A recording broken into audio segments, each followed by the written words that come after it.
Hello Nursery, we're going to go through this week's learning. Our story of the week is There is no dragon in this story, which is about a dragon who doesn't want to be a bad dragon in the story. He wants to be the hero, and it's about him trying to get into other stories, and in the end he makes his own story. For PSED this week, we're going to make a coat of arms or a shield to show what we're good at. So it's getting the children confident in talking about their abilities. So if your child is good at being a friend, they could draw a smiley face, or a book if they enjoy listening to stories or they enjoy reading. It could also just be things that your child really enjoys or likes. So I've made my own shield here. I've got a book because I like to read, a cat because it's my favourite animal, a sort of turquoisey blue because that's my favourite colour at the minute, and a sewing needle and some cotton because I am good at sewing. For our communication, we're going to talk about how we use different objects. So you can go around your home and talk about, well, what do we use this for? So if it's a chair, your child might say sit, and then to extend that and challenge them a little bit further, you're going to try and get them to say that full sentence. So I sit on it, I sit on the chair. So they're trying to build up their sentence skills. There are some picture cards that you can use for this activity in this week's folder as well. Our physical and fine motor activities this week. So part of our physical education is all about healthy living and keeping safe. So our first little thing is we're going to make a night shield pizza. There is a recipe in the folder this week. So the only thing that makes it a night shield is the way you shape it. So you can shape it as a round shield, or you can try and do the shield like this one here, a shield pattern like that. But it's basically a good opportunity to get your child involved in the kitchen. Also, they can try foods they might not otherwise want to try. So it's a good way of sneaking some vegetables into their diet. And to keep safe, we've got a little PowerPoint. So in that PowerPoint, there's a picture of a knight in shining armour. So you can talk about what pieces of armour protected the knight. So he wore a helmet to keep his head safe. He wore gloves that kept his hand safe. And then you're going to work through the PowerPoint about how we keep safe these days. So it could be things like we hold hands when we cross the road, or if your child has to hold a buggy handle, that when they're walking along, you can talk about that's to keep them safe. Things like you don't answer the door, grown up answers the front door. Just talking about that. And then if you go out for any walks and stuff, you can bring that up all the time.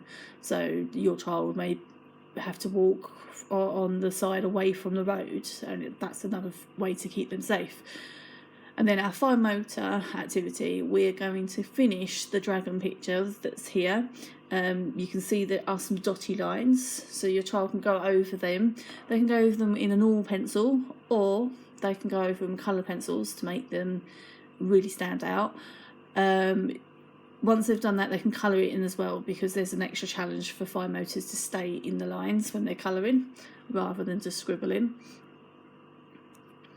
Our expressive arts this week, we are going to make a fire-breathing dragon. So you need a kitchen roll tube or a toilet roll tube. There are some instructions. It says you can wrap the tube in green paper, but you can also paint them if you want to make the activity last a bit longer, because then your child's got to wait for the paint to dry. You don't have to use tissue paper either. You could use this any paper you've got. You could even, if you've still got sweet wrappers left from Christmas, in your sweet jar, you can use the cellophane from those, because they sometimes have pretty colours.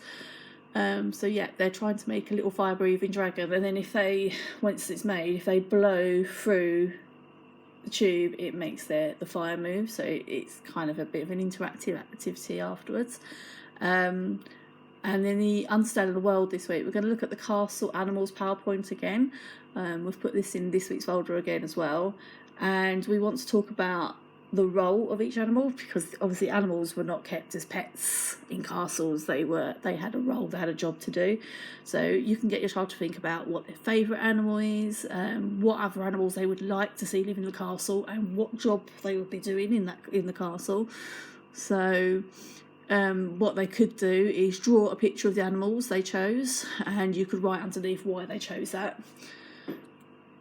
Maths this week, we're going to do some dragon counting. So we've put some dragon cards. I think there's about 20, but you can use as many as your child can count up to. So basically you hide the cards around the house, and then you get your child to go around with just a piece of paper and a pencil, and get them to make a mark on their paper every time they find a dragon. So we're not asking the children to write numbers, we're not asking the children to do tallies. It's how they choose to make the mark. So they could choose to do little dots, they could choose to do little circles, they could just make a line like this or a line like this. It's up to them.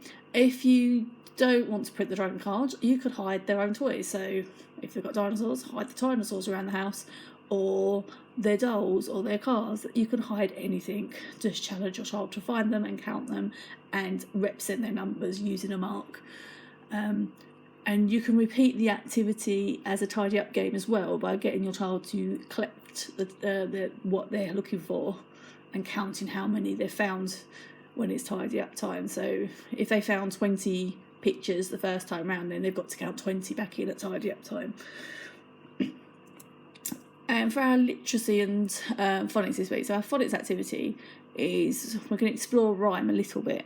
So an activity we do in school is we change nursery rhymes, and it doesn't have to rhyme. It's just a fun way of playing with words. So we've done change bar black sheep to bar green dinosaur. So I quickly made up one. The children's one that they made up in school was a lot better than this, but I can't remember what they wrote. So we've got bar green dinosaur, have you any eggs? Yes sir, 3 in my nest. 1 for the Stegosaurus, 1 for the mammoth, and 1 for the Diplodocus who lives in the swamp. So it's literally just playing with words, and anything goes in this really. The dinosaur doesn't even have to live in the swamp. He could live in a castle. It's up to the children. I've put some templates. So we've got a template for bar black sheep, and we've got a template for a couple of other nursery rhymes. Humpty Dumpty, I think, is one of them, and Hey Diddle Diddle, so they can have a bit of fun with those. And then we're going to draw our own story using a story template. So in the book, at the very beginning, there's like 6 boxes, and it's like, once there was a dragon who kidnapped a princess who was rescued by a knight. So we're basically trying to get the children to make a really, really simple story by drawing pictures. If they want to make marks as well, that is their writing, they can do that. And what you can do is write their story underneath each picture. You could even make it into a book, so draw a picture from each part of the story on each page, and then staple those pages together to make their very own book. So we're turning the children into authors. And then in the story this week, so there's no such thing as, there's no dragon in this story. There are other fairy tale characters in the story, so we've put some links to those stories, so you can watch those and become familiar with them. There's ones like Gingerbread Man, Hansel and Gretel, The 3 Little Pigs, and Goldilocks, and I think Jack and the Beanstalk as well. So you can explore different fairy tales. If you want to explore more fairy tales, I suggest the Oxbridge Baby YouTube channel, as they have lots and lots of traditional tales on there. So this is what this looks like. So we've got the story template, and this is what we've got for you. Please check your email for a link to activate your tapestry account. The email may be in your junk or spam folder. I don't know why it goes in there. It just sometimes does. So if you click the link in there, you can activate your account, and you can post photos of your child's learning or anything they do at home, because there's lots of different learning opportunities. It doesn't have to be just this home learning that we set. We've had children post days out they've gone on, just a walk that they've taken over to the marshes, things of interest they've spotted, all sorts. So remember, if you've got any questions, you can pop us an email over to the nursery@perfectprimary.co.uk and we will respond straight away. Have a good week and keep safe.